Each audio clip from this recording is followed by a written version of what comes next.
জাপানের বাজারে এসেছে মানব ওয়াশিং মেশিন, যা ব্যবহারকারীকে একটি পডে শুয়ে ঢাকনা বন্ধ করলেই মিলবে কাপড়ের মতো পরিষ্কার অনুভূতি। Human washer of the future নামের এই যন্ত্রের একটি মডেল গত অক্টোবরে ওসাকায় এক প্রদর্শনীতে উন্মোচিত হয়, যেখানে যন্ত্রটি দেখার জন্য দীর্ঘ লাইন তৈরি হয়েছিল। জাপানি প্রতিষ্ঠান সায়েন্স এই যন্ত্রটি তৈরি করেছে। এটি 1970 সালে ওসাকায় অনুষ্ঠিত এক্সপোর একটি পুরনো পণ্যের আধুনিক সংস্করণ। নির্মাতা কোম্পানি সায়েন্সের মুখপাত্র সাচিকো মায়েকুরা বলেন, আমাদের প্রেসিডেন্ট যখন মাত্র 10 বছরের ছিলেন, তখন তিনি এমন একটি যন্ত্র দেখেছিলেন। সেই প্রদর্শনীর স্মৃতি থেকে এই যন্ত্র তৈরি হয়েছে। তিনি আরও বলেন, এই মেশিন শুধু শরীরই নয়, মনকে পরিষ্কার করতেও সাহায্য করবে।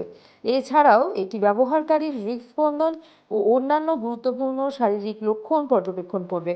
ওসাকার একটি হোটেল ইতিমধ্যেই প্রথম ক্রেতা হিসেবে একটি মানব ওয়াশিং মেশিন কিনে নেয় এবং তাদের অতিথিদের জন্য এই সেবা চালু করতে যাচ্ছে। এই যন্ত্রটির দাম নির্ধারণ করা হয়েছে প্রায় 6 কোটি ইয়েন, বা প্রায় 3,20,00,000 থেকে 3,50,00,000 টাকা ভারতীয় মুদ্রায়।